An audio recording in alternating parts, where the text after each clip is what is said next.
Bismillahirrahmanirrahim. Selamat malam semua. Minta maaf ada masalah teknikal sikit tadi.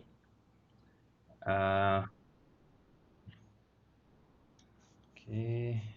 Jadi before kita mulakan, saya bagi sedikit information lah.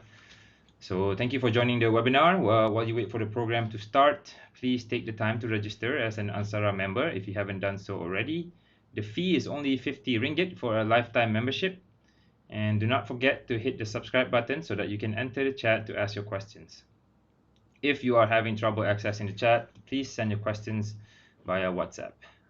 You can find the link in the chat below. So I'll add the link.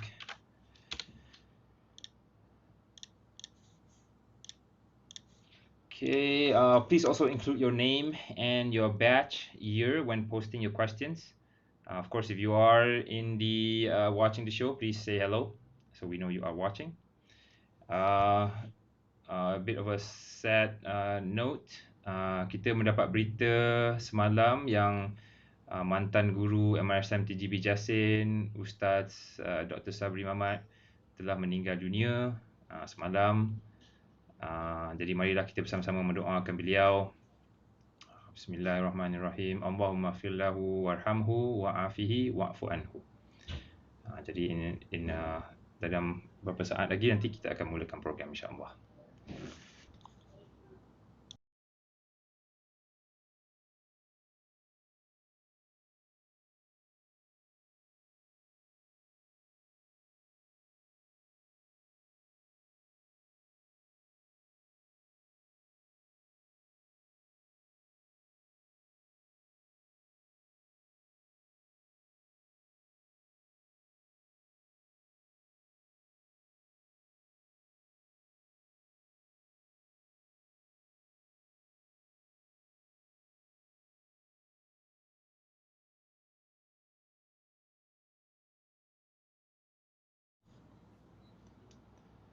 Okey.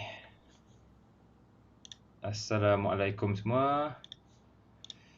Bismillahirrahmanirrahim. Alhamdulillahirabbil alamin wassalatu wassalamu ala asyrafil anbiya'i wal mursalin wa ala alihi washabihi ajma'in. Rabbi shrah li sadri wa yassir li amri wahlul 'uqdatam min lisani yafqahu qawli. Apa khabar semua? It's nice to see everyone today. I hope you have enjoyed your day off. So let's see. Alhamdulillah, this will be our 5th episode of the TMTV webinar series, Videos and Voices. If this is your first time joining us, my name is Umar Mokhtar Azmi, batch 2004, and I will be your host for tonight. Ladies and gentlemen, in this episode of the Videos and Voices webinar, Mirza will talk about her experience, her academic journey and experience working with special needs children. While she is relatively new in the field, she is very passionate about her work and patients. Mirza is currently working as an assistant occupational therapist and a freelance psychologist. So let's understand how she made it there and hear her experience working with special needs children. So I welcome Mirza to begin her talk. Okay. Hello everyone, I'm Mirza Mahirah Zainal, and currently I am working as an OTA, which is an Assistant Occupational Therapist with children, especially those who are in special needs. And at the same time, I'm also freelancing as a developmental psychologist. But for now, since saya macam masih baru lagi setahun bekerja sebagai occupational therapist, so saya banyak fokus pada my main job dulu lah, which is occupational therapist assistant. Okay, so this is me. This is my introduction. I'm a passionate woman aiming to help many people, especially children, with many quirks and skills. So saya gambar dekat sebelah kanan tu, it's like bukan meja saya pun, meja mak saya. So saya duduklah acah-acah waktu ni baru habis baru konvo tahun lepas. Tak tahu ni lah bulan 4 hari tu. This is the picture on at the down is Raya Haji. But that's you're right. So moving on. Okay, so this is my education history. This is of the SPM. So macam ramai tahu, saya adalah bekas pelajar MRSM Tun Gafababa pada tahun 2020, SPM tahun 2012. Okay, so macam kebanyakan saya rasa sekarang pun masih ada lagi. Ada program dulu macam waktu masa saya ada program SPC di mana kita pelajar-pelajar akan kita lihatlah dia punya kelayakan untuk sambung belajar ke luar negara. Tapi waktu tu banyak waktu tu Mara masih ambil dia akan ambil kira keputusan periksa trial SPM, tapi sekarang saya rasa dah tak ambil dah. But anyway, so during my studies at MRSM, it was quite stressful, but alhamdulillah I still made it. And unfortunately, I did apply for SPC. I don't quite remember, but I did apply, and from there I learned that there's one course that yang macam betul-betul buat I minat, which is psychology. And disebabkan macam pengalaman kita dekat MRSM, setiap orang ada pengalaman yang berbeza-beza, but mostly ada pengalaman yang memang kita mostly orang akan faham lah, which is disebabkan TGB is like number one school, so macam mostly people akan like push people to learn and so on. So from that I was like baru sedar macam okay, sebab dulu waktu study tu I was like always macam tertanya-tanya tahu kenapa yang menyebabkan orang nak buat macam ni, apa yang menyebabkan orang fikir macam ni. So from there I found my passion, which is psychology, and I had that idea because like kita ada pengutu, I don't remember her name, but there was a tahun 2000 ke 1990s to 2000.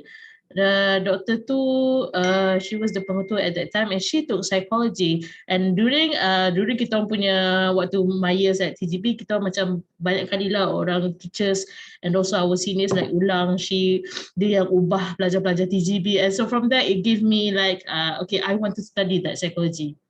Okay, so after my SPM, I got alhamdulillah okay lah 6A, 3Bs, and then after that I tak dapat yang SPC tu, but I applied for UPU. I applied for matrix and also asasi. During asasi tu I applied for foundation in I tak apply pun. I didn't actually apply for foundation in science. I don't remember actually, but yeah, I ingat I got foundation in science at UiTM, and also I got matrix at Selangor juga, which is like quite rare sebab dulu macam waktu zaman tu ramai lah compare, kalau macam dapat asasi tak boleh dapat matrix, kalau dapat matrix tak boleh dapat asasi. But alhamdulillah, fortunately for me, I got both matrix and also asasi. So from there I had to choose which one yang saya nak masuk. Lepas bila fikir balik, macam matrix dengar cerita dia macam asrama, tapi version adult version lah of asrama. So since I have been in an asrama kind of world, so I decided to go to foundation, which is more relaxed, more free time, lagi banyak free time. Okay, so during foundation in science UiTM, waktu tu saya dekat Puncak Alam lah. Waktu tu asasi sains saya tahun 2013-2014 di Puncak Alam, tapi sekarang mereka dah berpindah lah, mereka dah ada pusat asasi UiTM sendiri iaitu di Dengkil. So waktu tu di Puncak Alam tu setahun. Foundation ni honestly lebih kurang sama kot macam TGB, but much more relaxing, and we have kita yang manage our own time. Cumanya asasi, as you mostly would know, asasi dia pembelajaran dia setahun je, so it would be dia punya pembelajaran tu like quite compact and cepat. Sama dengan matrix, tapi matrix like macam lebih kepada school environment sikit, dia ada peraturan, dia ada kena ada macam 8 to 8 to 5 kena ada classes, but in asasi classes tu depends pada lecturer and also pada jadual yang telah ditetapkan lah. Okay, so moving on from foundation, after that lepas saya dah habis foundation, saya apply balik UPU untuk sambung degree. So the choices for my UPU were of course UKM in psychology. Lepas tu but during tapi waktu tu lepas saya punya asasi, dia punya PNG tak adalah memberansangkan, just biasa-biasa je. So nak masuk UKM tu, which is quite hard sebab UKM is one of the RA university lah, research university in Malaysia, ada 5, which is 5 atau 4, I don't quite remember, but yang I tahu UKM, UPM, USM. Ni are like 4 major research universities lah. So I was really interested in UKM punya sebab UKM pioneer in psychology dekat UKM. So because tak silap saya kita macam taklah bergaduh, but like macam UKM ada psychology, UIE pun ada psychology. Tapi because of my family background, mak saya dia lecturer di UKM. So saya daripada kecil, sejak saya lahir dah terbiasa dengan keadaan UKM, dah terbiasa dengan yelah lecturer kan, so biasalah untuk dia membawa anak ke datang kerja, especially bila dah fleksibel apa semua kan. So saya dah biasa dengan suasana UKM. Itu yang menyebabkan saya apply untuk psikologi UKM. Ada juga saya apply untuk Sabah pun ada, UIA pun ada. So yang ni yang berkait dengan psikologi lah, psikologi dan counselling. And the last choice was UMT, Marine.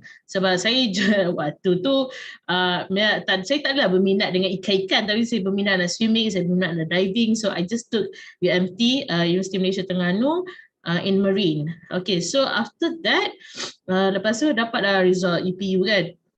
Okay, untuk result EPU, actually because my PNG wasn't like memberangsangkan, so I got UMT in Marine, but I didn't really like it sebab macam my passion was in psychology. So saya buat surat hantar ke dekan dekat UKM. So hantar ke dekan, dan sebab itu atas nasihat my parents juga. So I hantar surat ke dekan FSSK sebab psikologi di bawah FSSK. Kejap sorry sebab sisa semua pula tiba-tiba.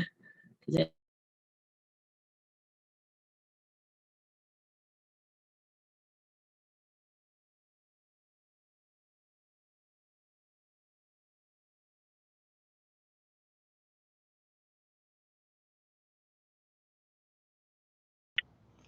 Okay, so balik semula. So saya hantar surat claiming saying that I want to study in psychology, I am passionate in psychology and so on. I wanted to study in FSSK and so on. Alhamdulillah untuk sebab UKM pun dia ada macam sama macam MSM di mana ada intake. So UKM ada like 3 or 2 intake. Intake saya tak siap saya. So alhamdulillah I was the last name for the first intake. Alhamdulillah. So after that, bila dah dapat tu saya belajarlah. Tapi before macam saya decide untuk hantar surat tu, adalah juga bincang dengan parents macam mana sebab and my parents pun ada consult his friends. Dia tanya macam sebab psychology is like relatively new in Malaysia at that time. And comparing to Marine, so bila dia macam ada seorang kawan saya, dia macam nasihat lah, kalau macam Marine, kalau nak cari kerja lepas habis degree, dia quite specific. Faham tak? Maknanya kalau Marine, kerja dengan ikan ke laut ke spesifik kepada satu arah. Tapi kalau macam psikologi, dia sangat luas. So psikologi kita boleh berurusan dengan manusia lah, tapi tak terhad kepada manusia. Kita berurusan dengan kanak-kanak, kita berurusan dengan manusia yang pelbagai jenis umur. Dan bukan setakat tu, kita boleh masuk kepada company, kita boleh masuk dekat hospital, kita boleh masuk klinik, boleh masuk sekolah dan sebagainya. So bila dah macam ada kawan ayah pun dah sihat macam tu, so it was like lagi how do you say it? It made me more confident lah to apply for psychology in UKM. Okay, so after that, psychology at UKM was like in 3 years, compared to UIA is like 4 years, if not mistaken. But psychology in UKM, dia terhad kepada 3 tahun. Tapi sekarang ni katanya saya ada consult my lecturer, katanya nak tambahkan lagi, but biasalah banyak urusan lah kalau nak tambah lagi kan dengan senatnya apa semua. So but 3 tahun tu for me it's like cukup lah, because from what I understand, untuk belajar psikologi ni dia kena ada 3 tahap. Maknanya from degree memang kena ambil psikologi lah. Okay, lepas tu kalau nak be a psychologist, we need to have a master, baru spesifik.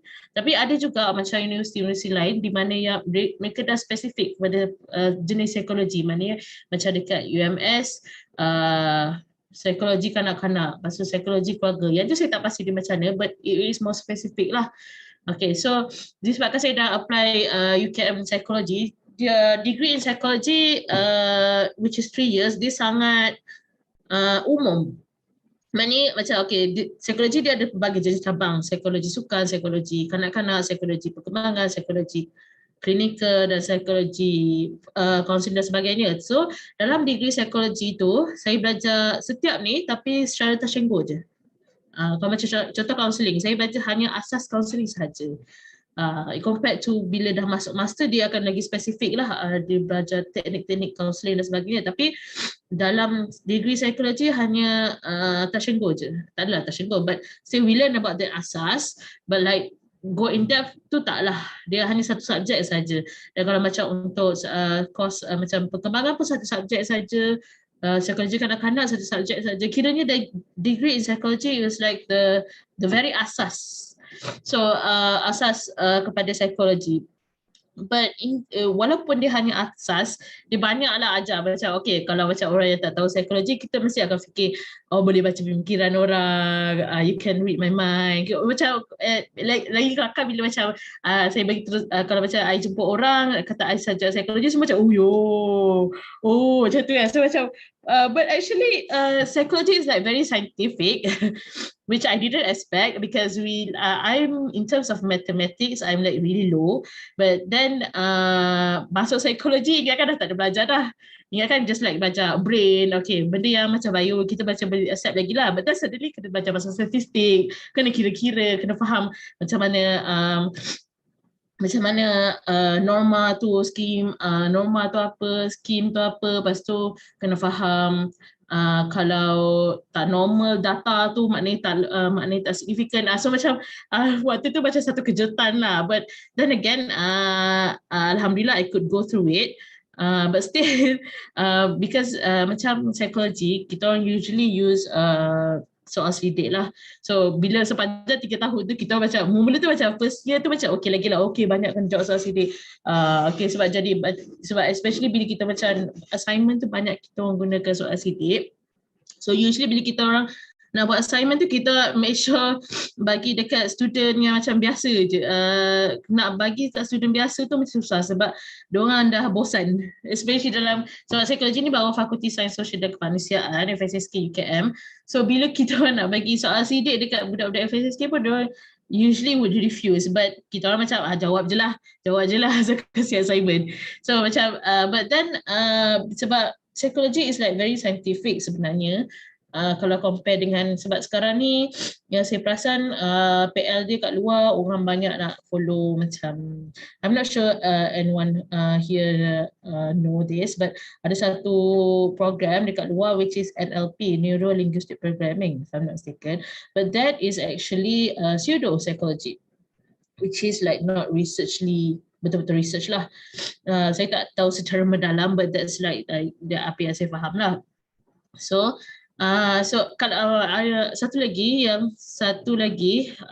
which we could not expect, I thought like sebab macam psychology was like macam give motivations and so on kan, so I thought psychology was that, but actually motivators ke macam siapa ke yang bagi motivation tu kadang-kadang tak ada pun basic psychology dan dia tak berkait langsung sebab ada satu subjek ni which is social psychology, yang tu saya belajar sangat seronok lah sebab saya faham daripada situ macam contoh usually businessmen and businesswomen use this social psychology di mana contohnya ada top down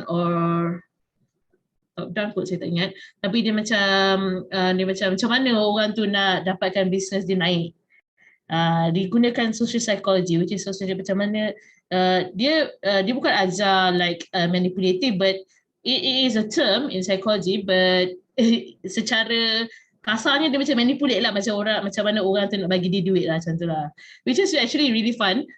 Especially sebab social psychology kita orang banyak buat eksperimen. Macam perasan tak kalau macam dekat luar negara pun sekarang pun ada, dekat Malaysia pun dah ada orang banyak buat social experiment. So social experiment ni kebanyakannya base dia adalah daripada social psychology. Okay, itu adalah social psychology. Okay, saya kembali kepada saya punya kisah lah. Okay, sepanjang 3 tahun tu, Alhamdulillah sebab UKM adalah research university, so saya dapat buat research.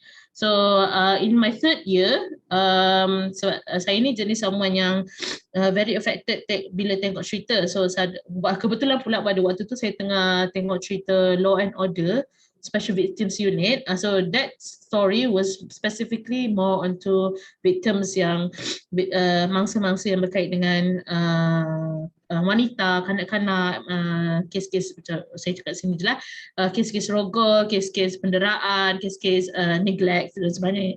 Dan sebagainya. So benda ni saya betul-betul take it in fact, and I decided to do a research on pedophilia.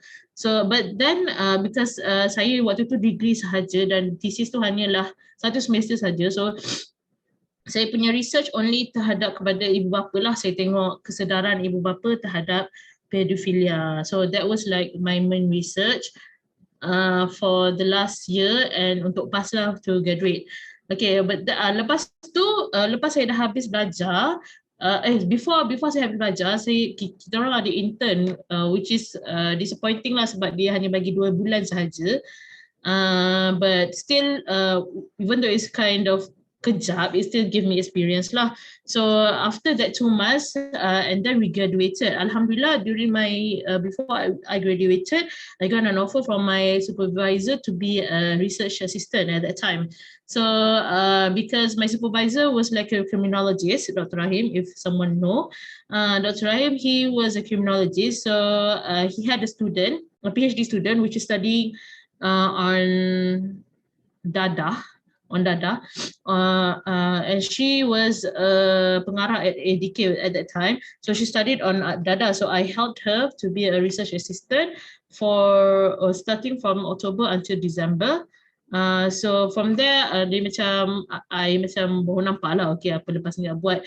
And after that, I decided to take a master in philosophy, which is a full-time research masters. And lepas dia habis belajar 12 tu, saya apply sendiri, masuk UKM balik. So saya ni jenis yang kalau macam ada satu je, susah sikit nak change, especially bila berkait dengan SV dan sebagainya. So I decided to take MPhil under my previous supervisor, which is Dr. Rahim. And saya mulalah buat, discuss dengan dia apa nak buat.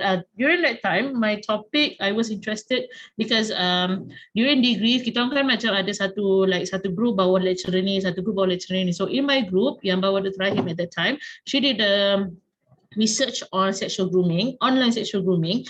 So I decided to, for my MPhil, I decided to further that research.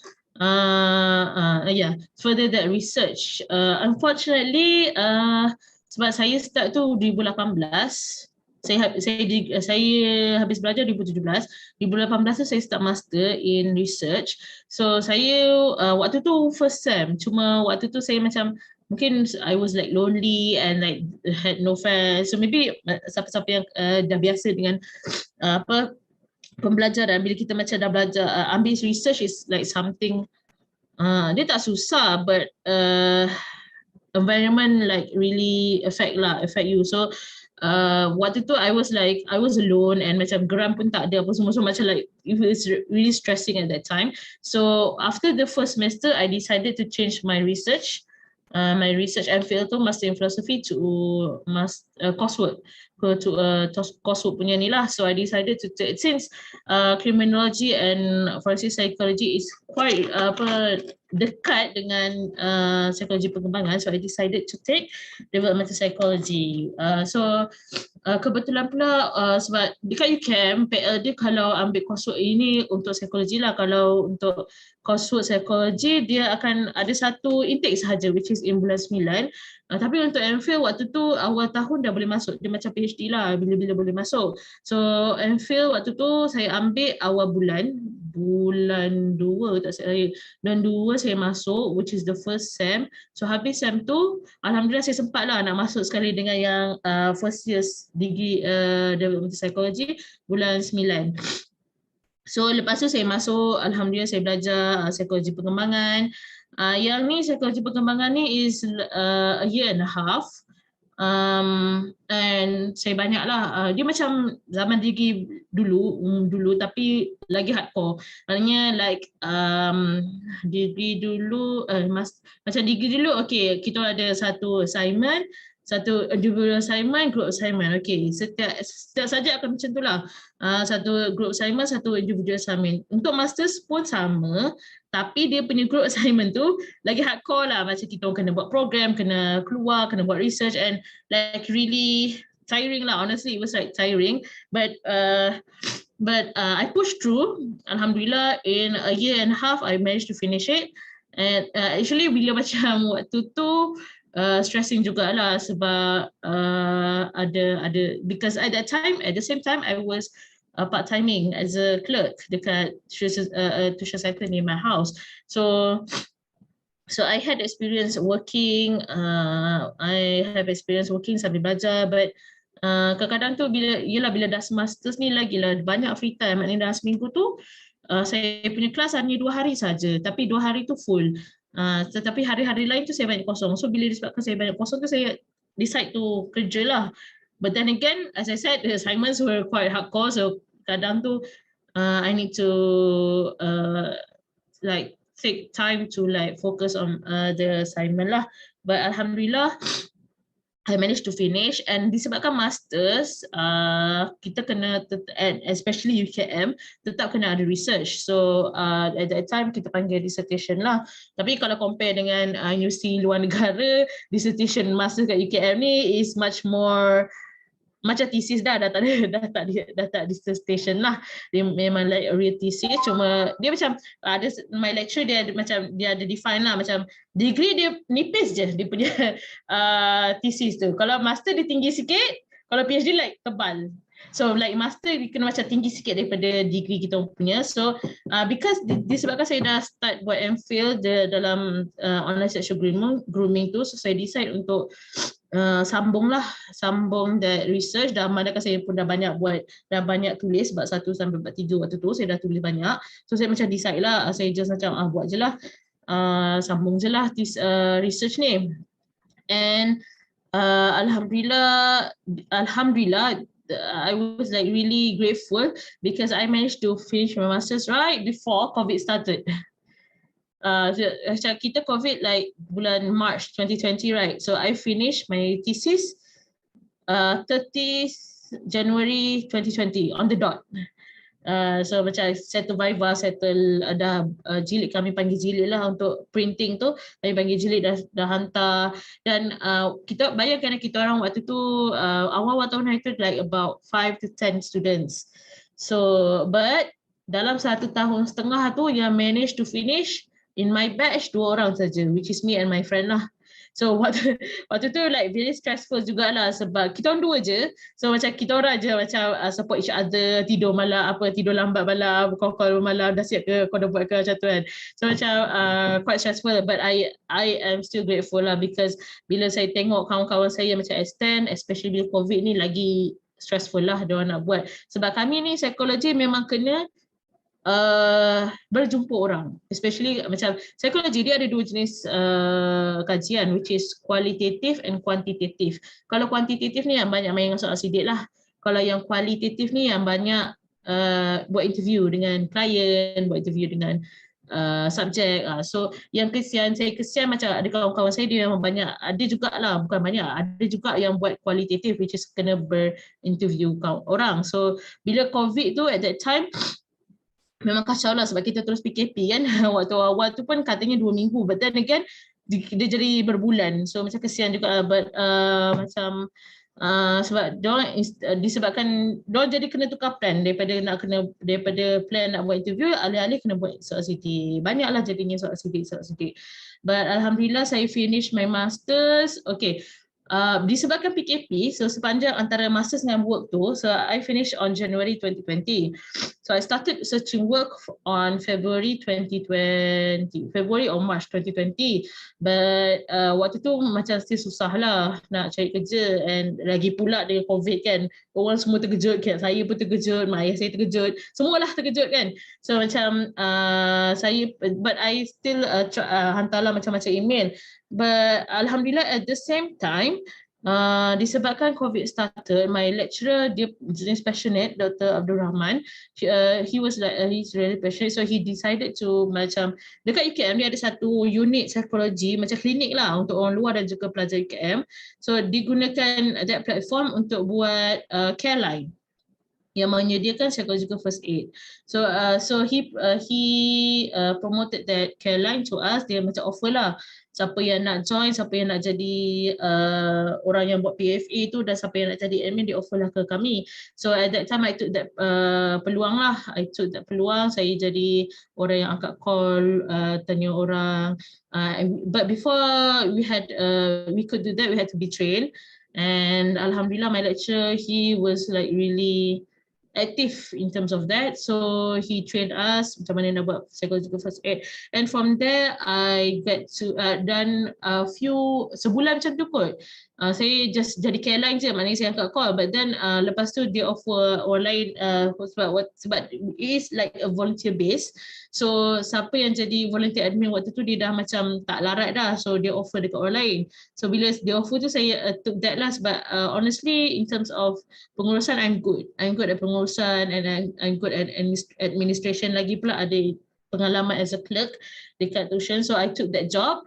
And from there, I got to hear many kinds of cases. I get to interact with many kinds of lecturers, from social work background and also psychological background. So care line ni berjalan daripada bulan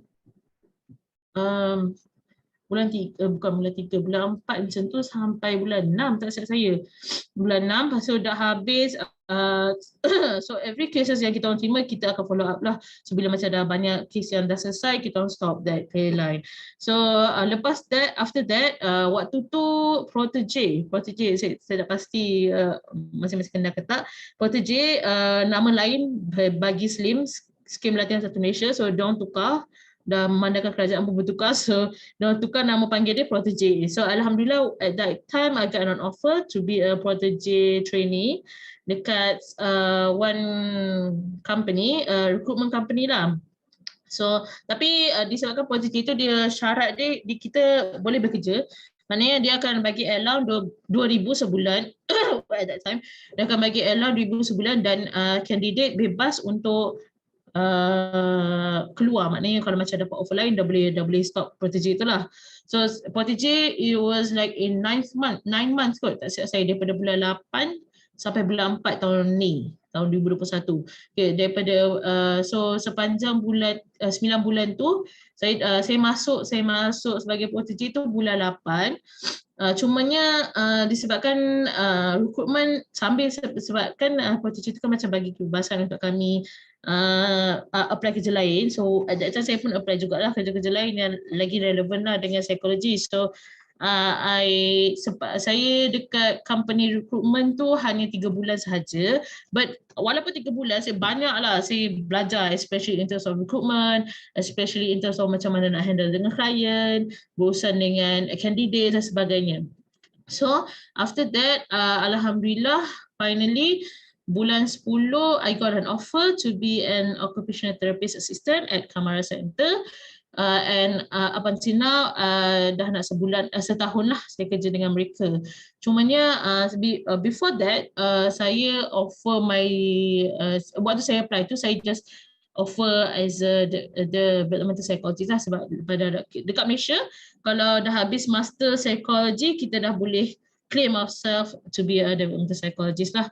To be a psychologist lah basically. So cumanya dekat Kamara ni, dia hanya ada 2 jawatan sahaja waktu tu, which is occupational therapy and also special education teacher. So as I have a psychology background, they offered me to be an occupational therapist lah. So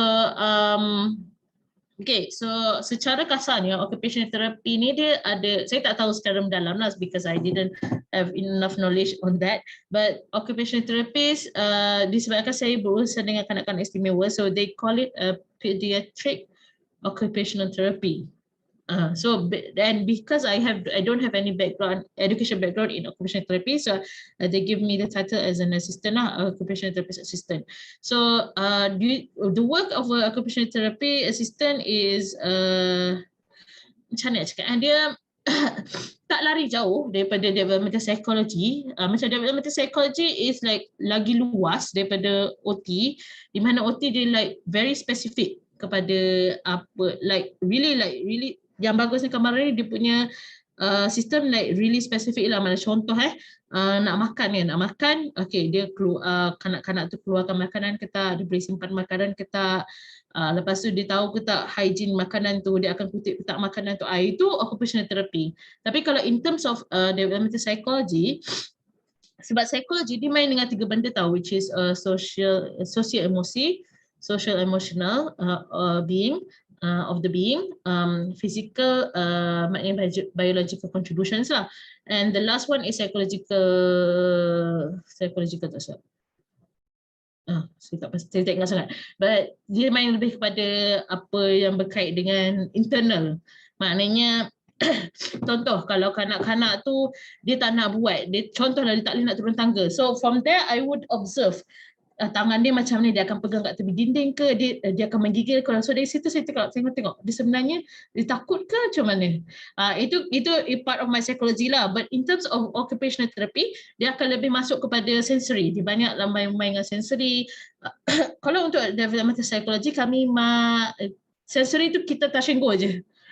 Kita tahu ada 6 sensory, so those who are special, I mean like those who have special needs, they may have problems in these 6 sensory. Tapi kalau occupational therapy dia akan lagi detail, dia akan lagi mendalam. Okay, so macam occupational therapy ada 6 juga. Tactile di mana touch sensory, dia rasa. Gustatory, dia makan, maknanya gustatory. Yang ketiga proprioceptive, yang proprioceptive ni lebih kepada dia joints, dia punya muscle joints. Lepas tu yang keempat vestibular, which is dia punya keseimbangan, dan kelima auditory, dia punya deria pendengaran. Visual, yang terakhir adalah visual lah, dia punya deria lihat. So kadang-kadang kanak-kanak yang autistik atau special needs ni dia akan ada masalah kepada 6 benda ni. So 6 ni kalau dia ada masalah, dia akan kacau dia punya behavior, dia akan kacau dia punya pembelajaran, especially kalau contohlah ada kanak-kanak dia hyper aware, hypersensitif, dia punya audio dia hypersensitif.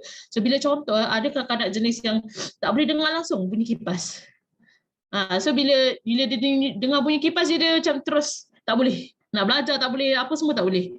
So bila my role as a occupational therapist, saya kena biasakan dia dengar bunyi tu. Walaupun kipas tu tak ada kat situ, saya biasakan dia. Tapi dia kena ikut tahap lah. Tak boleh terus bagi yang terus bunyi kuat kan. So dia kena slow. Okay, but as a developmental psychologist, dia macam ni, dia developmental psychology, clinical psychology, psychiatrist and also occupational therapy is multidisciplinary. So usually kalau macam contoh parents bawa anak jumpa psychiatrist atau psychologist, dia akan pergi dekat developmental psychology dulu, tengok tahap perkembangan dia dekat mana. Kalau ada masalah, cuma lackingnya developmental psychology setakat ni kami tak boleh diagnosis lagi lah, tak boleh bagi diagnosis, tapi kami boleh buat assessment. Kami akan menggunakan tools untuk assess pada tahap mana kanak-kanak ni berada, atau tapi dia bukan tengok pada tahap juga, kita boleh tengok juga dia punya behavior checklist. Ada satu assessment ni which is child behavior checklist, dan kita tengok behavior dia macam mana. Okay, lepas tu dan kalau macam ada tendencies to be autistic or so on, kita akan forward dia ke either clinical psychologist or psychiatrist. Kalau nak bezakan dua ni pula, clinical psychologist dia boleh diagnose tapi tak boleh bagi ubat. Maknanya base dia banyak focusing on psychology lah. Tapi kalau psychiatrist, base dia adalah medic. So dia boleh bagi ubat, dia boleh bagi diagnosis. Okay, itu yang saya tahu secara kasar lah. Dan seterusnya, usually untuk OT kami akan bagi dia untuk early intervention lah usually. So untuk developmental psychology, dia banyak berurusan dengan parent. Dia tidak hanya fokus kepada kanak-kanak. Dia banyak berurusan dengan parents, dia banyak berurusan dengan teacher di sekolah, dia banyak berurusan dengan kanak-kanak itu sendiri. Dan dia macam okay, sebabkan developmental psychology ni kita manusia daripada lahir sampai orang tu meninggal. So daripada contoh kan, contoh ada ibu yang pregnant, ibu dah bersalin. Ibu tu dah bersalin. So ibu tu dia boleh panggil developmental psychologist untuk assess dia as a mother, and also assess how she interacts with the child and how does it affect. Dia macam bagi consultation lah, macam mana. So developmental psychology dia start from the baby. Okay, dia bukan, okay, macam saya kata, saya banyak berusaha dengan kanak-kanak kan. So usually setakat ni dekat Malaysia orang banyak nampak lah developmental psychologist tu banyak berusaha dengan kanak-kanak. Tapi tak, sebenarnya ada je yang boleh berusaha dengan kita adults yang biasa ni, dan ada juga yang boleh berusaha dengan orang tua. Satu lagi fakta yang saya just nak macam kongsikan, pada tahun 2030 kita akan jadi negara tua. Kalau perasan, Cik Umar perasan atau siapa-siapa perasan, sekarang kadar perkahwinan, kadar pernikahan sekarang dah berkurang dan kadar kelahiran pun dah berkurang. So negara tua tu maknanya dah akan makin ramai orang tua di Malaysia. Kalau baca secara logically, kita fikir kita akan ingat lah, okay, lagi ramai meninggal, lagi ramai akan lahir kan, but actually that's not happening. Okay, so so after that, saya terus forward dekat saya kerja tu lah. Saya kerja sebagai camera center as an occupational therapist. Saya banyak sebenarnya itu sahaja saya punya education history. So lepas ni saya intermission, saya kembali kepada Cik Umar lah. Okay, terima kasih Mirza. Banyak useful information di situ. Tak tahulah ni psikologi ke apa, tapi tengok Mirza sesama saya pun hidung gatal-gatal sikit. Tak tahu lah tu psikologi ke apa. Alright, kita pergi ke intermission kejap dan kita akan sambung dalam beberapa minit insyaAllah. Okay, terima kasih.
Okay, terima kasih. Kita kembali.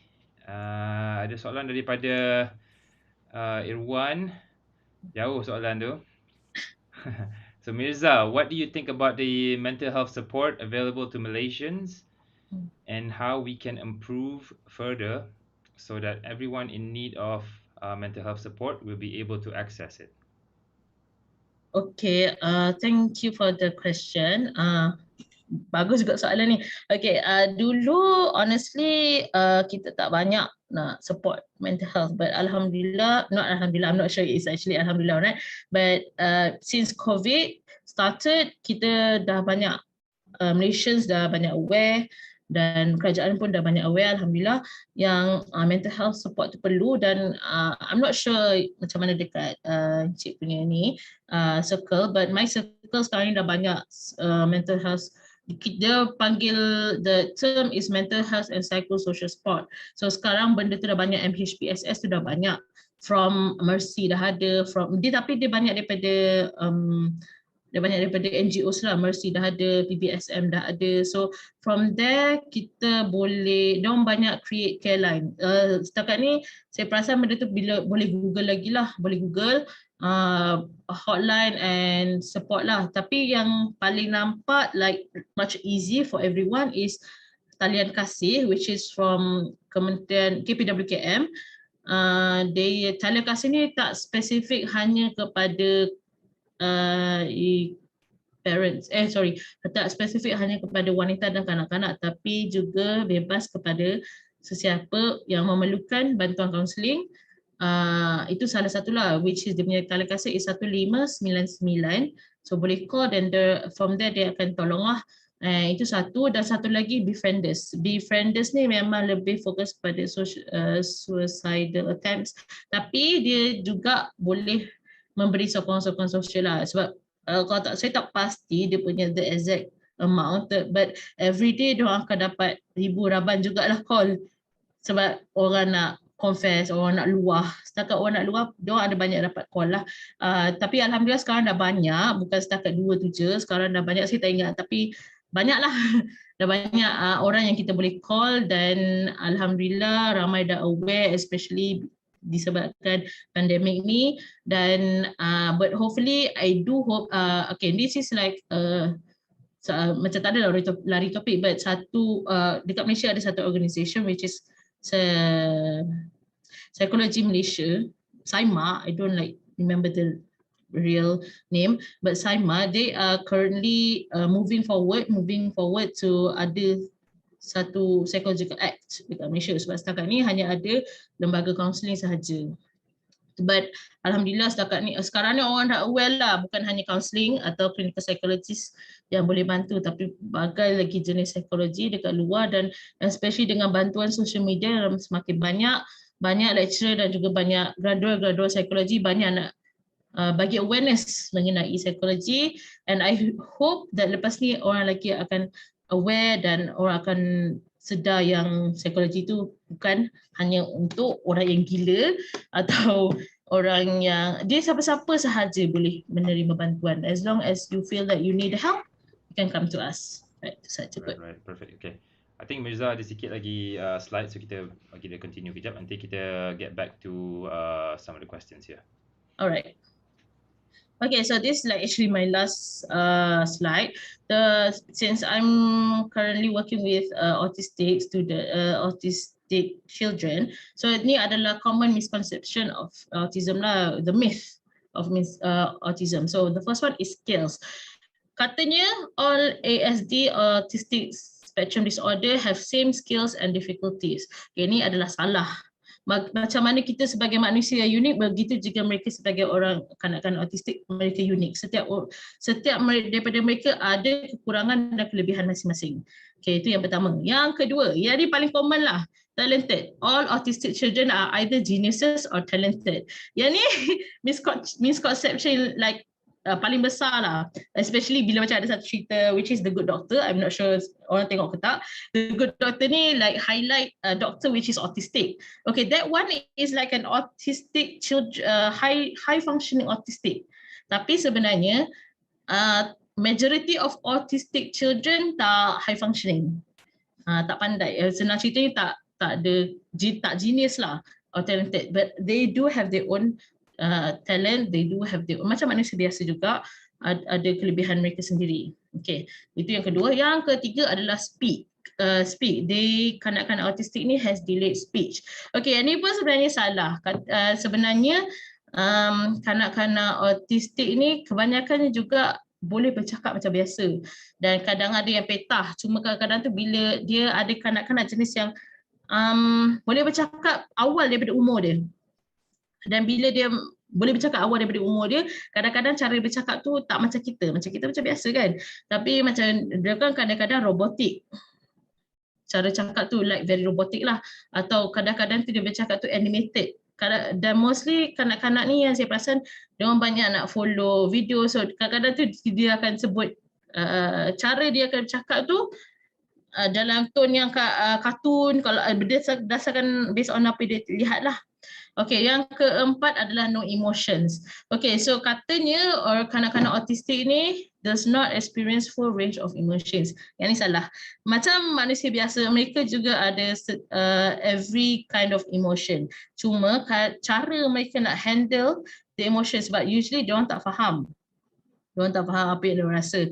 Kadang-kadang diorang punya reaction toward that emotion berlebihan atau terlalu kurang. Sebab ada kanak-kanak yang dia boleh, kanak-kanak autistik yang dia boleh faham, okay, tapi dia tak tunjuk. Dia macam terima je. But then but they have emotion. Dia ada, kadang macam contoh kita tunjuk marah, dia boleh faham. Dia boleh faham. Tapi untuk dia tunjukkan macam mana dia faham tu, tak, kita yang tak faham.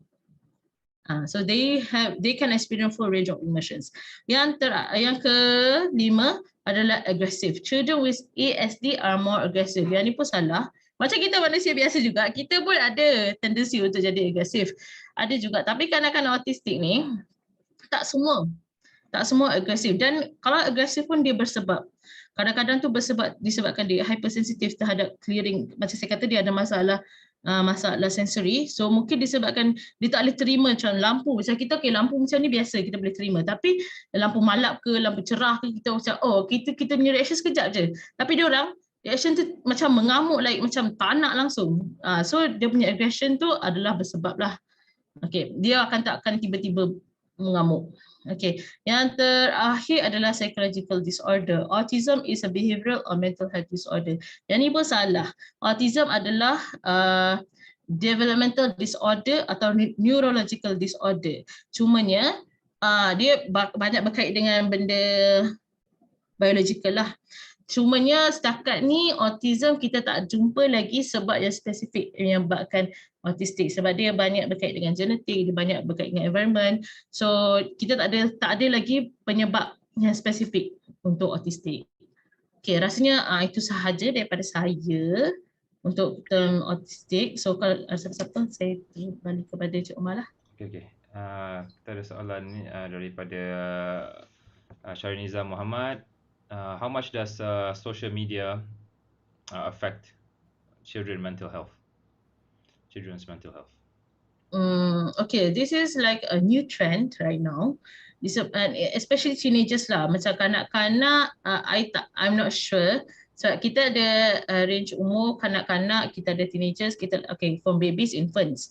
Then we have children, which is kindergarteners, and then we have teenagers, and then we have young adults, and then we have adults. So usually yang banyak pakai social media setakat ini yang saya perasan adalah teenagers lah.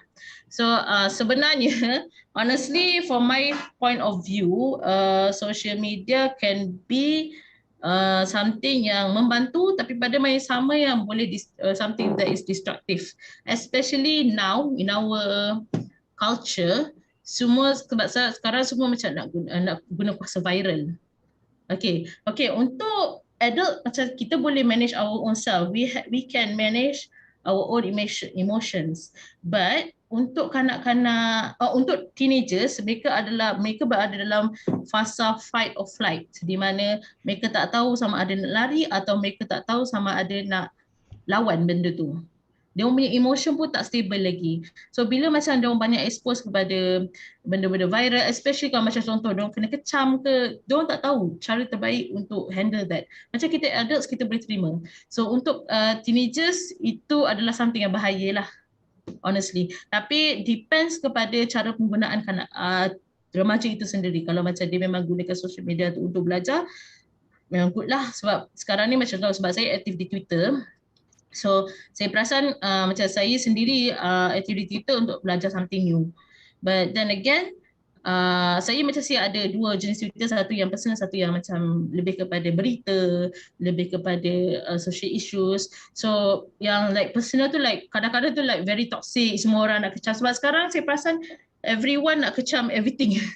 Especially dekat Twitter lah. Twitter like quite toxic right now. Dan cuma merisaukan sebab banyak teenagers yang pakai Twitter.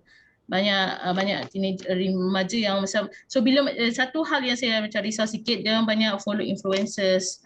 Kadang-kadang influencers ni ada yang betul, ada yang tak betul. Ada yang memberi informasi yang salah, ada yang memberi informasi yang ikut kepala dia je. So macam kadang-kadang kita kena as a parent especially, kita kena aware lah dengan apa yang ada, dengan apa yang remaja itu sendiri tengok. Satu lagi, kalau untuk kanak-kanak, yes, kita kena pantau. Kita boleh bagi kebebasan untuk mereka guna, tapi at the same time kena pantau and bukan give warning lah, macam kita berdiskusi dengan kanak-kanak ni, sebab social media satu memanglah kita boleh interact dengan manusia, boleh interact dengan kawan-kawan dan sebagainya, cuma sekarang ni dah banyak sangat jenayah atas talian, banyak sangat jenayah online di mana mereka boleh jadi mangsa sexual grooming lah, penganturan seksual, mereka boleh jadi mangsa. Sebab kanak-kanak ni kita perlu ajar mereka tak tahu cara yang terbaik. Diorang banyak sekarang, especially remaja, diorang banyak follow kawan-kawan. Kalau kanak-kanak kita boleh tolong lagi sebab diorang banyak follow teachers dan also parents. So at that time, kanak-kanak adalah masa yang crucial untuk kita sebagai parent, untuk tolong diorang, untuk bagi diorang fahami apa yang sedang berlaku, bagi diorang fahami apa yang betul, apa yang salah. So kalau macam remaja, bila dah remaja, kita boleh tolong. Tapi kita kena menjadi kawan dekat mereka. Sebab diorang sendiri banyak follow kawan. Memang terbukti memang remaja buat masa ni memang follow kawan lah. Senang ceritanya follow kawan instead of parents atau guru. Okay, rasa itu saja kot. Menjawab tak? Ya, menjawab tu. I think macam social media, I mean, there was one video I watched about, I guess on YouTube about it, yang kita boleh tengok satu video tu, orang budak-budak or anyone tengok satu video, and then the next kan ada autoplay tu kan, next video tu, and then the next one. So, after a few videos, tak lama lah, I think about maybe 4 or 5 or something, and then you get into some videos who are not very appropriate lah untuk kids, like you said about sexual grooming semua tu. But talking about sexual grooming and all those things, what do you think, apa yang some of the things yang parents boleh buat supaya anak kita aware of these things, anak-anak kita ataupun any young kids aware of the dangers of it and the signs of sexual grooming? Okay, firstly, kalau kanak-kanak kita masih boleh kawal mereka dia punya, sebab sekarang dah ada satu, kalau macam untuk Android kita boleh pakai Google Family kot, macam satu app untuk parent kawal apa yang kanak-kanak lihat. Lepas tu macam even YouTube pun sekarang ada YouTube Kids. Itu kalau in terms of technical lah. And kalau macam Android, I tak ingat, but ada limit lah. Kita boleh limitkan berapa jam kanak-kanak tu boleh pakai dan sebagainya. Tapi kalau untuk remaja, in terms of educating, kita kena, macam saya kata tadi, kita kena pantau, kita kena bagi diorang faham. Sebab sekarang, saya tak tahu dekat orang lain macam mana, but sekarang kat Malaysia, sex is tabu, right? So kita sendiri as a parent atau orang dewasa, kita kena belajar macam mana kita nak ajar pendidikan seks kepada kanak-kanak. And usually kalau untuk sexual grooming, dia macam ni tau, dia punya flow of the mind of the criminal. Usually mereka akan cari kanak-kanak atau remaja yang vulnerable in terms of parents dia tak pantau. Parents dia biarkan dia. Satu lagi, remaja tu atau kanak-kanak tu macam stress, depressed and so on, macam tengah alami satu fasa yang memang tak boleh nak, dia perlukan orang untuk luah. So penjenayah dia akan cari kanak-kanak yang macam tu. Okay, and then from there they akan start to communicate. Mula dia akan macam, hi, abang ni dia macam friendly lah, just be friendly. Macam abang pun ada masalah macam ni juga, dia cerita masalah dia untuk the kid open up about themselves. And from there, bila dah macam lama kenal, macam a few months or few weeks, dia akan mula fasa desensitization, which is dia biasakan kanak-kanak tu dengan perkara-perkara seks. Contohlah, penjenayah tu adalah lelaki dan dia punya mangsa pun lelaki. Okay, saya tak pasti orang Melayu macam mana, tapi usually lelaki ni susah sikit nak cerita mengenai dia punya akil balik dan sebagainya kan. So kadang-kadang tu dia akan tanyalah orang yang dia tak kenal macam mana. So from there, penjenayah akan ambil that peluang untuk cerita apa jadi kat dia punya zakar dan sebagainya. So and from there, bila dah macam dia selalu cerita pasal dia punya zakar, kanak-kanak tu akan rasa benda tu biasa. Maknanya waktu bila dia dah rasa benda tu biasa adalah di mana fasa dia dah jadi desensitized lah. And from there, the penjenayah itu akan approach him to do sex outside and so on. Okay, so sebab tu saya kata as a orang dewasa and parent, ya memang kita akan busy kerja nak sara anak dan sebagainya, but kita kadang memang akan bagilah tag untuk kadang, sebab saya perasan banyak parents yang macam nak distract the kid, bagi phone dan untuk tengok dan sebagainya kan. Boleh, tak ada masalah, tapi kita kena kawal dan pantau. Okey, satu kaedah yang saya perasan dekat luar negara, macam dekat Westerner, yang saya perasan lah, dia orang suka nak communicate. Yang suka nak communicate dengan anak-anak dia, macam contohlah biasakan, okey, mungkin daripada kecil kita boleh biasakan buat apa kat sekolah dulu, kat sekolah hari tu, tapi kalau boleh kita olah ayat tu, kita bagi spesifik. Pagi tadi buat apa dengan kawan, buat apa, kita bagi spesifik supaya kanak-kanak tu yang nak bercerita, instead of kita yang pushing him or her to speak. Kita kena olah sikit, kena pandailah olah. Tapi so bila kanak-kanak tu dah biasa kita tanya, nanti bila dah remaja, dia pun dah biasa nak bercerita dengan parents dia. Dia akan anggap parents dia macam kawan. But boleh kita sebagai parent nak jadi kawan dengan anak, tapi kadang-kadang kena berpada, sebab they still need to understand that we are the parent. Sebab kadang-kadang takut ada juga anak-anak yang kadang-kadang pijak pijak atau pijak dengan senang ceritanya pijak lah. Dia akan bila macam parents dia jenis tak kisah, atau parents dia dah tahu perangai anak dia macam biar je. So macam dia pun okay lah menggunakan peluang tu. So kita kena hyper aware, but it's not wrong to do mistakes. From there kita belajar lah apa yang good or baik. Cukup. Baik.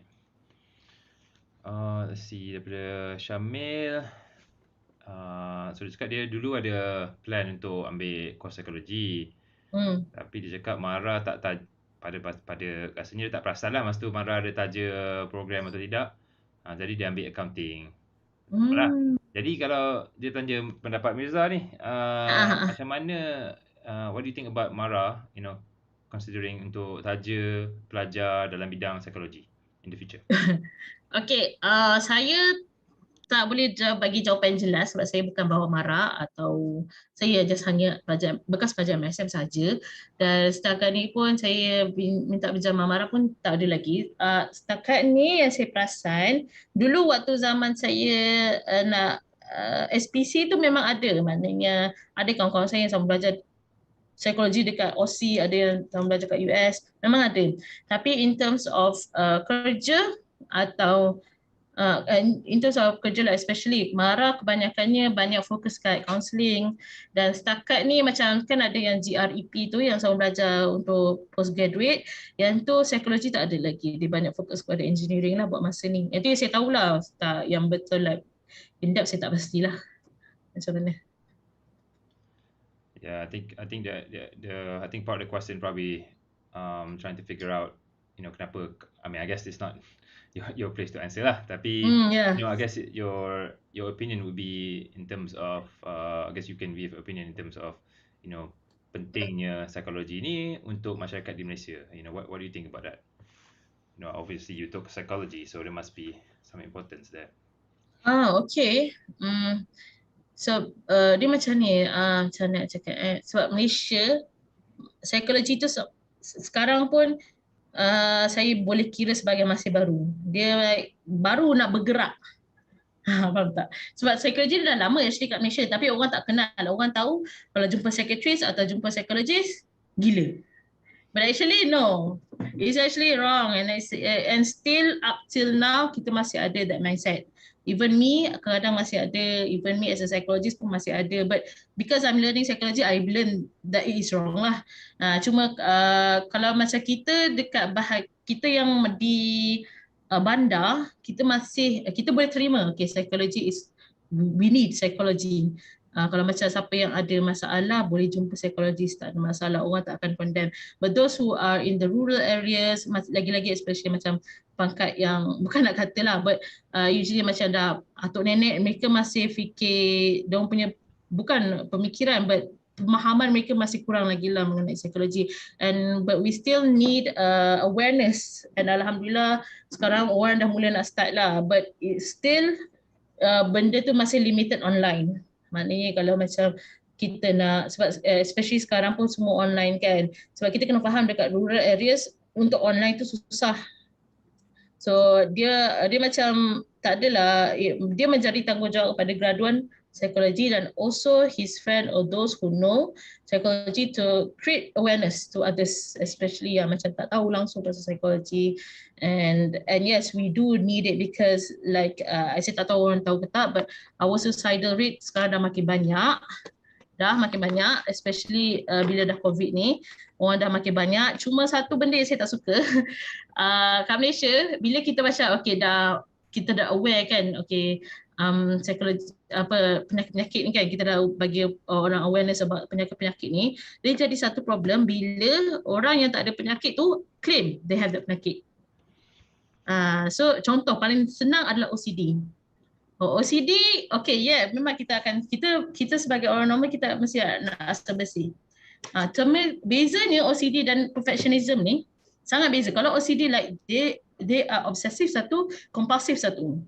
Obsesif dia nak sangat kebersihan tu. Kompulsif dia akan terus buat banyak kali, berkali-kali. Yang tu sebab dia usually kalau untuk mental illness, dia akan bila satu condition of mental akan mengganggu rutin harian. Kalau rutin harian macam contoh tak mandi langsung, mandi, makan, dia akan kacau semua benda tu. Itu akan dah masuk kepada mental illness. Dia akan jadi problem bila orang yang claim dia OCD, dia sebenarnya tak ada OCD, so dia akan bagi negative view terhadap orang yang ada OCD. Dan paling yang ada satu case dulu, artis claim dia depressed, but actually he use it as a marketing strategy. That is like very wrong, like really wrong. So we still need to create awareness lah. I'm not sure how, but kita kena, dia banyak main dengan, sebab sekarang ni orang banyak nak follow Public Health Malaysia. So from there kita kena create lah what is really the difference of this penyakit. Boleh mereka nak kena, it's good that they are learning, but it also they need to be aware lah, nak betul-betul diagnose as a someone who has a mental illness is not easy as someone who has a physical illness. Yeah, they need time, they need many kinds of sessions to be really diagnosed in that. I think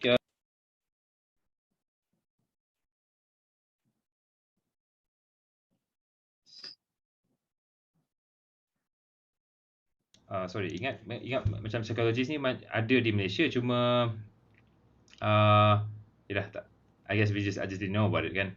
Tapi one thing about psychology is I think there's a stigma kepada psikologi ni kan. Orang bila nak cakap lah, bila kalau pergi psikologi apa ke, oh you gila, you know. So itu memang masalah lah, especially untuk maybe masyarakat luar bandar ataupun orang yang tidak tahu. Tapi pasal OCD ni, apa sebab dia nak claim OCD ya? Saya tak pasti orang lain macam mana, but usually sebab orang tak faham betul-betul OCD tu macam mana. Sebab usually dia akan relatekan dengan, tahu tak yang macam ada satu meme tu kot, saya tak silap. Dia macam every time you look something that is wrong, macam contoh lah jalan kan. Jalan kan ada pattern dia, like lurus, tiba dia tegak. Usually kalau orang OCD dia tak boleh benda tu dia akan betulkan. Orang OCD. Tapi kalau orang perfectionism, dia akan rasa annoyed je. So orang dah misconception ada misconception lah terhadap benda tu. Bila macam every time dia rasa annoyed dengan benda tu, dia akan automatic terus ingat, okay aku ada OCD, padahal tak pun. So and satu lagi, don't like to take it as a joke. So macam bila dah macam tu, dia jadi susah sikit lah, especially orang, dia bagi kesan kepada pesakit-pesakit yang ada OCD tu sendiri. So orang akan jadi tak percaya. Right. I think yang macam cakap tu pasal artis yang how to say, salah guna lah penyakit ni just untuk kepentingan diri sendiri. I think it's really just riding the wave of this mental health lah. I think it's quite recent, probably within past 5-10 years kot, yang kita bising sikit pasal or have some awareness about mental health. Okay, soalan seterusnya daripada Bang Syahrul. So dia ada statement dia cakap kesihatan mental tak penting kepada masyarakat Malaysia di ketika ini. So apa pendapat Mirza? I don't think that's right. Kesihatan mental is like really important. Sebab dia, bagaimana anda risau fizikal anda, sepatutnya sebagaimana itu juga anda risau mengenai mental health, because it affects everything around us. As contohlah, memang kita boleh professional, contoh ini in terms of kerja. Okay, let's say suddenly happen before you go to work, suddenly like contoh keluarga terdekat, nauzubillah, keluarga terdekat you meninggal. Okay, but memandangkan dia hanya keluarga terdekat, like macam pakcik atau makcik atau nenek, and you can't take leave for your work, but you still have to go to work. But then again, you rapat dengan that particular guy or girl. So bila you tahu dia meninggal, you automatically akan sedih. And it's honestly very hard for someone to like not have that sedih bila dia dah kerja. So it affects how you work. Memang kita takkan nampak. Untuk orang yang biasa bekerja atau tak ada pelbagai jenis orang pelbagai jenis watak dan pelbagai jenis personality. So ada jenis yang memang boleh kawal dia punya emosi, boleh macam like ignore, but at one point they would have that grief. And it really is important lah, mental health ni, especially in terms of work, especially in terms of family. So macam saya macam dekat dalam psikologi kami belajar ada dua benda yang bukan kacau lah, affect someone, which is nature and nurture. Nature ni lebih kepada biological lah, biological, genetic dan sebagainya. Nurture ni lebih kepada our environment. So these two effects. Selalunya akan ada pergaduhan lah antara psychologist which is more effective, yang mana satu akan bagi kesan lagi dalam. But for me, I believe that nature bukanlah bagi mendalam, but it affects how that person develops themselves. And development dia bukan berhenti bila kita dah menjadi dewasa, dia sampai kita meninggal. So macam I believe in lifelong learning. Lifelong learning di mana even kita dah dewasa pun kita banyak benda kita masih boleh belajar. Banyak benda kita belajar dan banyak benda yang kita masih belum terokai. So benda ni mental health is like really important for my point of view. From my point of view is really important and affects how someone be themselves. Macam mana kadang-kadang, okay, contoh paling senang lah, saya sendirilah macam minggu lepas saya marah. Okay, dia cakap bukan marah tu bukan disebabkan management sahaja, tapi marah disebabkan saya punya keliling saya panas. Dengan sekarang dekat Selangor cuaca tengah panas sungguh. Terus minggu lepas tak ada air lagi. So that affects our mental health. That affects how we think. That affects our physical health. So dia memang akan memberi kesan yang tapi tahap kesan tu berbeza ikut orang. Kalau macam saya, dia akan memberi kesan dalam lah. Tapi kalau sebab saya jenis empatik. Tapi kalau jenis orang yang macam boleh kawal diri dia, dia rasa benda tu biasa, then it's okay lah. So it affects every kind of experience that people experience, give different type of kesan. So itu cukup. I think macam Mirza cakap tadi, so mental health is important untuk orang Malaysia, or actually everybody, tak salah Malaysia ke apa, but maybe Malaysia ni kurang kesedaran ataupun awareness. Jadi apa yang kita perlu buat supaya ada kesedaran tu? Should we, I don't know if kita ada ajar a bit of psychology dalam sekolah menengah, sekolah rendah, but I don't think so. Apakah bila kita boleh ajar tu? Bolehkah kita ajar dalam sekolah rendah, dalam darjah 4, darjah 5, darjah 6? Sebenarnya kita dah boleh ajar since sekolah rendah lagi.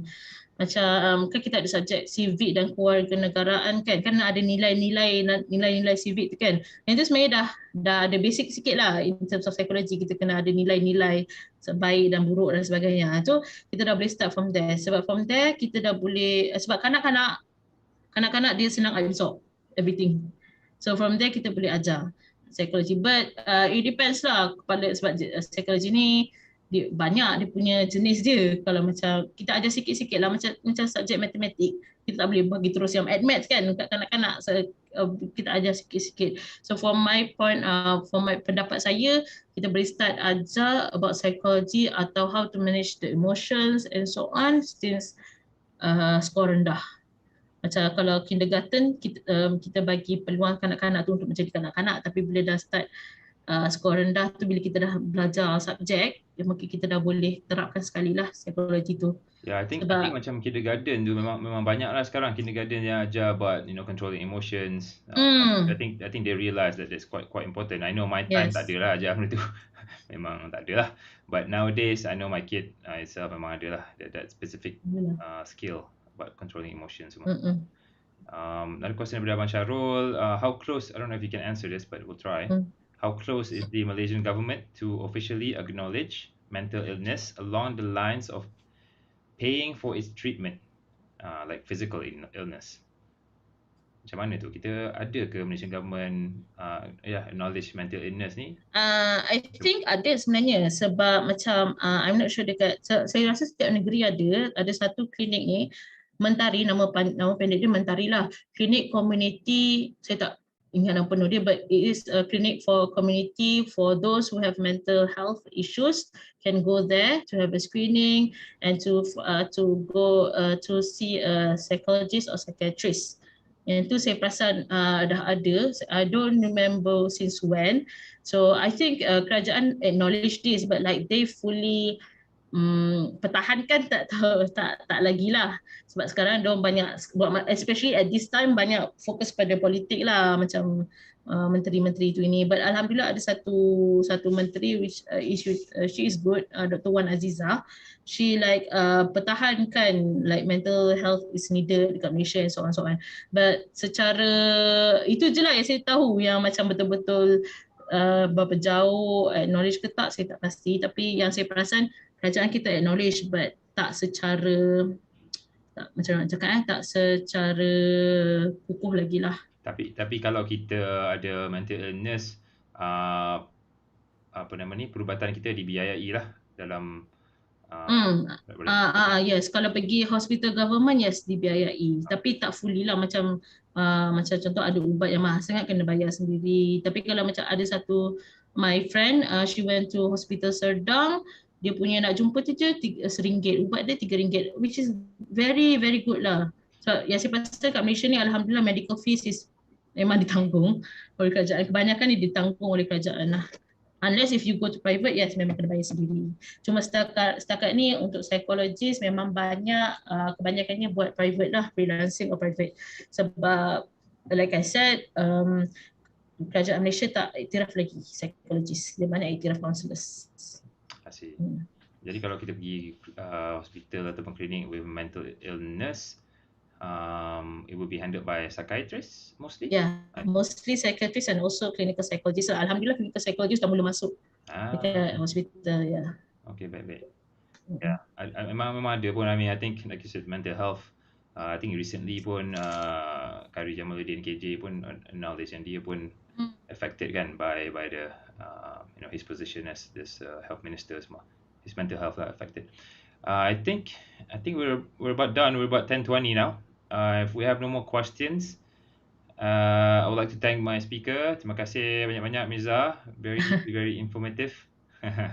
Thank you so much also. Hopefully kalau kita boleh buat session lagi, maybe you can share a little bit more lah about developmental psychologies. Right. Okay. I think that's about it. Let me see what else we have going on.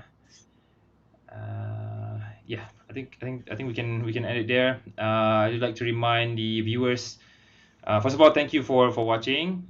You've been here. Some have been here for 1 hour 20 minutes. I'd like to remind you, we'll have another session on Tuesdays. Well, every Tuesday is 9 p.m. This Sunday we'll have another session, special session, with my friend Kamal. He lives in Japan now. We'll talk about his life in Japan as he has a business as a tour guide business. He's also a writer and an actor. So if you can tune in, that will be Sunday 2 p.m. And then on Tuesday it'll be another two panels from my batch as well. Nazura, which is the Setiausaha ATJ, penolong Setiausaha ATJ, dan juga Fahmi, which is the CEO of Global Peace Malaysia. We'll talk about foreign affairs. I think that's all from us. Mirza, do you have anything else to say? Just thank you so much, Encik Umar, for inviting me to speak about this and bagi peluang kepada saya dan yang lain-lain jugalah. Terima kasih banyak and thank you so much for viewers for those for engaging and for those questions. Saya itu cukup. Thank you again. Okay, terima kasih semua. Saya nak beritahu lah, walaupun tak ramai orang, we're always we're trying to add members to our team, helping with some of our programs yang kita ada. Jadi kalau siapa-siapa yang interested, please let me know, and we'll love to have you as part of our team. Okay, terima kasih semua. Selamat malam. Assalamualaikum warahmatullahi wabarakatuh.